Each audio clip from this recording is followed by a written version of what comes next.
నమస్కారం SRK news కి స్వాగతం. ముందుగా ముఖ్యాంశాలు. హీట్ వేవ్స్ నివారణకు ముందస్తు చర్యలు తీసుకోవాలి. వేసవి దృష్ట్యా తాగునీటి ఎద్దడి లేకుండా చర్యలు తీసుకోవాలి. జిల్లాలో మరమ్మతులకు గురైన బోర్లు, చేతి పంపులు వినియోగంలోకి తీసుకుని రావాలి పేర్కొన్న తిరుపతి జిల్లా కలెక్టర్ డాక్టర్ వెంకటేశ్వర్. వార్తల్లోని వివరాలు.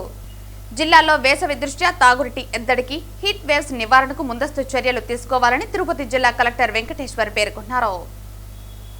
ఇన్ఫాక్ట్ లాస్ట్ 10 days లో స్టేట్ లో టాప్ 5 హైయెస్ట్ మండలాల్లో కంటిన్యూస్ గా తిరుపతి జిల్లాలో ఒక మండలం వస్తానే ఉంది. సో దీన్ని బట్టి మీరు అర్థం చేసుకోవాల్సింది ఏంటంటే ఈ ఇయర్ విపరీతంగా ఎండలు ఉండబోతున్నాయి, ఆల్రెడీ ఉన్నాయి.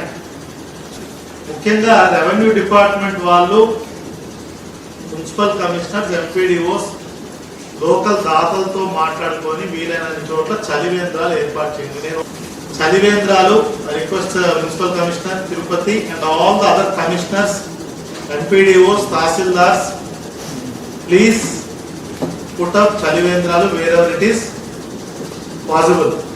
చాలా మంది ఓల్డ్ ఏజ్ పీపుల్ ఉంటారు, రోడ్ మీద చిన్న చిన్న స్ట్రీట్ హాకర్స్ ఉంటారు, కన్స్ట్రక్షన్ వర్కర్స్ ఉంటారు, చాలా మంది ఉంటారు who are dependent on this. Put up as many చలివేంద్రమ్స్ as possible. Print and electronic media ద్వారా సర్క్యులేట్ చేయాలి. హీట్ వేవ్ అలర్ట్ ఇప్పుడు యాక్చువల్లీ అవుతా ఉంది. అది ఇన్ఫర్మేషన్ తీసుకొని లోకల్ సోషల్ మీడియా ద్వారా కానీ రేడియో, FM బ్రాడ్కాస్ట్ ద్వారా ప్రజల్ని అప్రమత్తత చేయండి. బీసీల హక్కుల సాధన కోసం భారత చైతన్య యువజన పార్టీ జాతీయ అధ్యక్షులు బోడే రామచంద్ర యాదవ్ పిలుపు మేరకు రాష్ట్ర వ్యాప్తంగా నిరసనలు కొనసాగుతున్నాయి.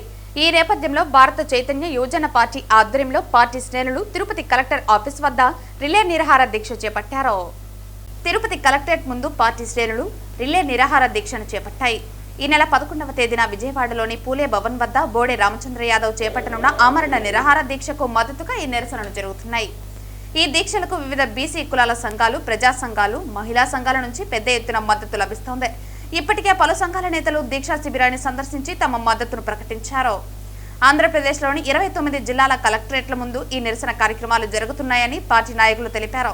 ప్రధానంగా 5 డిమాండ్ల సాధన కోసం ఈ పోరాటం సాగుతోందని, ప్రభుత్వం దిగి వచ్చే వరకు ఈ ఉద్యమం ఆగేది లేదని నాయకులు స్పష్టం చేశారు.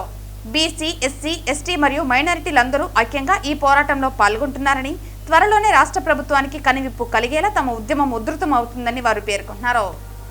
నా పేరు పూల ప్రేమ్ కుమార్, బీసీవై పార్టీ రాష్ట్ర యూత్ కో కన్వీనర్ గా ఉన్నాను, న్యాయవాది. ఈరోజు బోడే రామచంద్ర యాదవ్ గారు ఏవైతే 5 డిమాండ్లు చేస్తున్నారో ఇవన్నీ న్యాయబద్ధమైనటువంటివి, ఇవన్నీ చట్ట పరిధిలో ఉన్నటువంటివి. ఈరోజు బీసీ రక్షణ చట్టం కావచ్చు, అదేవిధంగా రాజధానిలో 1000 ఎకరాలు బీసీ కులాల వారికి కేటాయించాలని, బీసీ కార్పొరేషన్లకు నిధులు కేటాయించాలని, అదేవిధంగా సమగ్ర కులగణన జరిపించాలని, విద్యా ఉద్యోగాలు, అదేవిధంగా స్థానిక సంస్థల ఎన్నికల్లో కావచ్చు 44% రిజర్వేషన్లు కల్పించాలని బీసీ సింహగర్జన కార్యక్రమంలో ఫిబ్రవరి 22న బోడే రామచంద్ర యాదవ్ గారు పిలుపునివ్వడం జరిగింది. ప్రభుత్వం ముందు ఈ డిమాండ్లు ఉంచిన తర్వాత వరకు కొంత సమయం కేటాయించి ఇప్పటి వరకు ఆ సమయలోపు వాళ్ళు ఈ యొక్క డిమాండ్లను నిర్వర్తించలేదు. కాబట్టి ఈ నెల 11వ తేదీన ఆమరణ నిరాహార దీక్ష కూర్చుంటానన్నారు. ఈ సందర్భంగా రాష్ట్ర వ్యాప్తంగా అనేక కార్యక్రమాలు నిర్వహించి ప్రజల్లోకి ఈ కార్యక్రమం తీసుకెళ్లడం జరిగింది. ఇంతవరకు వాళ్ళు మొద్దు నిద్రపోతూ కుంభకర్ణుల్లాగా చంద్రబాబు నాయుడు కావచ్చు, వాళ్ళ పుత్రరత్నం చిట్టిబాబు గారు కావచ్చు, చిట్టిబాబు లోకేష్ గారు కావచ్చు, ఇంతవరకు దీనిపైన స్పందించలేదు. బీసీలు ఈరోజు బీసీలకు బలిజలు, కాపులు, ఒంటరి తెలగ కులాలు కావచ్చు, ఓసీల్లో ఉన్నటువంటి అన్ని వర్గాలు, ఎస్సీ ఎస్టీ వర్గాలు, మైనార్టీలు కూడా ఈ యొక్క డిమాండ్లకు మద్దతు తెలియజేస్తున్నారు. దీన్ని నిర్లక్ష్యం వహిస్తే రాబో రోజుల్లో బీసీవై పార్టీ యొక్క దెబ్బ ఎలా ఉంటుందో అనేది మీకు రుచి చూపించడం జరుగుతుంది. కాబట్టి ఈ డిమాండ్లను వీలైనంత తొందరగా నెరవేర్చాలని చెప్పేసి మేము మళ్ళీ ఈ యొక్క నిరే నిరాహార దీక్ష ద్వారా తెలియజేస్తున్నాం రాష్ట్ర ప్రభుత్వానికి. Thank you. బీసీవై పార్టీ అధినేత బోడే రామచంద్ర యాదవ్ గారు ఈ నెల 11వ తారీఖు రాజధాని ప్రాంతంలో ఆమరణ నిరాహార దీక్ష, మా 5 డిమాండ్లు బీసీల కోసము ఆయన ఆమరణ నిరాహార దీక్ష స్టార్ట్ చేయబోతున్నారు. అది దిగ్విజయం కావాలని మా సపోర్టు, మా మద్దతు ఇస్తున్నాము. జై బీసీవై, జై జై బీసీ. ఈ రోజు బీజేపీ జిల్లా కార్యాలయంలో జిల్లా అధ్యక్షుడు జగదీశ్వర నాయుడు అధ్యక్షతన జరిగిన ప్రత్యేక సమగ్ర సవరణ జిల్లా కార్యశాలకు ముఖ్య అతిథిగా రాష్ట్ర అధికార ప్రతినిధి ఎస్ఐఆర్ రాయలసీమ ఇన్ఛార్జ్ జల్లి మసూదన్ హాజరై మాట్లాడారు. ఈ నెల చివరిలో ప్రారంభం కానున్న ఎస్ఐఆర్ పై ప్రతి ఒక్కరూ దృష్టి సారించాలని, ఓటర్ జాబితాలను క్షుణ్ణంగా పరిశీలించి తప్పులను సరిదిద్దడానికి ఎన్నికల కమిషన్ ఈ ప్రక్రియను నిర్వహిస్తోందన్నారు. జిల్లా అధ్యక్షులు జగదీశ్వర నాయుడు మాట్లాడుతూ ప్రతి అసెంబ్లీకి పార్టీ BLA 1ని నియమించి ఎలక్షన్ కమిషన్ చేపడుతున్న సహకరించాలని సూచించారు. ఈ కార్యక్రమంలో మహిళా మోర్చా రాష్ట్ర అధ్యక్షులు నిషిదారాజు, రాష్ట్ర కార్యవర్గ సభ్యులు, మాజీ రాజ్యసభ సభ్యులు దుర్గా రామకృష్ణ, బీజేపీ జిల్లా ప్రధాన కార్యదర్శులు Atluri Srinivas, Vijay Kumar, SC corporation director doctor Babu, జిల్లా ఉపాధ్యక్షులు చంద్రమోహన్, రవికుమార్ తదితరులు పాల్గొన్నారు.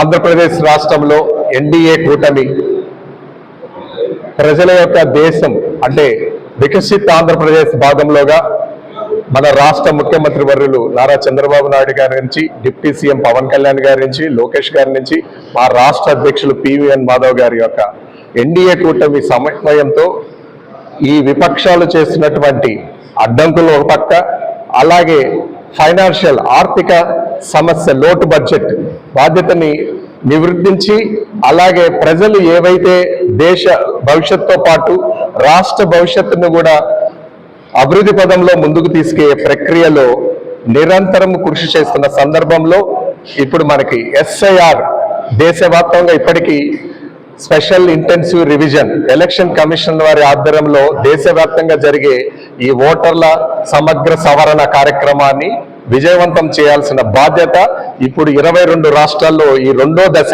మొదటి దశ 13 రాష్ట్రాలు కంప్లీట్ అవ్వడం జరిగింది. ఇప్పుడు ఈ రెండో దశలో 22 రాష్ట్రాలు, అందులో ఆంధ్రప్రదేశ్ రాష్ట్రం కూడా ఉంది. మనందరికీ తెలుసు 175 అసెంబ్లీలు, 4.1 కోట్ల మంది జనాభా ఉన్నారు.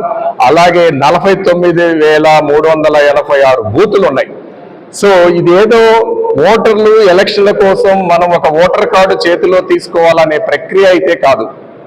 మనందరికీ తెలుసు ఇప్పుడు మన దేశం చుట్టూరు కూడా ఇతర దేశాల్లో యుద్ధ ప్రతిపదికమున అంటే మొత్తం యుద్ధ వాతావరణంలో యావత్ ప్రపంచ భవిష్యత్తు ప్రశ్నార్థకంగా అయ్యే సమస్యలు ఎదుర్కొంటున్నాం.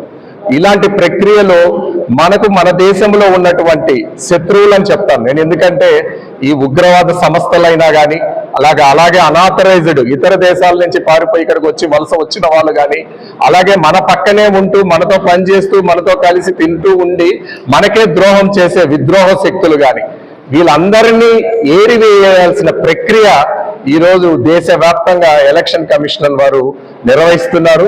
ఏప్రిల్ 2వ వీక్, సెకండ్ వీక్ లో డేట్ అనౌన్స్ చేసి ఈ ప్రక్రియ 90 రోజుల పాటు నిర్వర్తిస్తారు.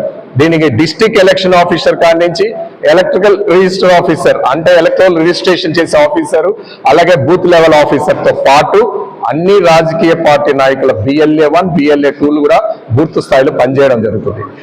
ఇది కుటుంబం కోసమో మళ్ళా చెప్తున్నాను, ఉనికి కోసమో కాదు. 50 సంవత్సరాల భారతదేశ యొక్క భవిష్యత్ దృష్టిలో పెట్టుకొని ఈ కార్యాచరణని, ఈ ప్రక్రియను ఎలక్షన్ కమిషనర్ కి ప్రతి ఒక్క భారతీయుడు సహకరించాల్సిన సమయము, మన పక్కన ఉన్న శత్రువుని మనం ఐడెంటిఫై చేయాల్సిన సమయం అని కూడా ఈ సందర్భంగా తెలియజేస్తున్నా. ఏవైతే ఈ కాంగ్రెస్ పార్టీ ఇతర రాజకీయ నాయకులతో సరిసమానంగా దేశాన్ని దూషిస్తూ, రాజ్యాంగాన్ని అవగౌరవపరుస్తూ, ఎలక్షన్ కమిషన్ ను కూడా అగౌరవపరుస్తూ భ్రష్టు పడుతున్న రాహుల్ గాంధీ కూడా ఈ ప్రక్రియ వలన దేశంలో జరగబోయే భవిష్యత్తు అభివృద్ధిని చూసి బుద్ధి చెప్పే విధంగా ఉండాలని, ఈ ప్రక్రియను విజయవంతం చేయాలని మా రాష్ట్రంలో, మా రాయలసీమ జోన్లో, చిత్తూరు జిల్లాలో ఈరోజు జిల్లా కార్యశాల సమావేశం జరగడం జరిగింది. ప్రతి కార్యకర్త కూడా ఒక రాజకీయ పార్టీ కార్యకర్తగా కాకుండా ఒక భారతీయుడిగా ఆ బూతులో తనకున్న ఏదైతే సమస్యల ప్రక్రియలో ముందంజు ఉండాలంటే ముందు తనకి ఐడెంటిటీ కావాలి. దేశ భవిష్యత్తు, రాష్ట్ర భవిష్యత్తును దృష్టిలో పెట్టుకొని పనిచేయాలని తెలియజేస్తున్నాం. వార్తలు ముగించే ముందు ముఖ్యాంశాలు మరోసారి. హీట్ వేవ్స్ నివారణకు ముందస్తు చర్యలు తీసుకోవాలి. వేసవి దృష్ట్యా తాగునీటి ఎద్దడి లేకుండా చర్యలు తీసుకోవాలి. జిల్లాల్లో మరమ్మతులకు గురైన బోర్లు, చేతి పంపులు వినియోగంలోకి తీసుకుని రావాలి పేర్కొన్న తిరుపతి జిల్లా కలెక్టర్ డాక్టర్ వెంకటేశ్వర్. ఈ వార్తలు ఇంతటితో సమాప్తం. తిరిగి వార్తల్లో మళ్ళీ కలుద్దాం. అంతవరకు సెలవు. నమస్కారం.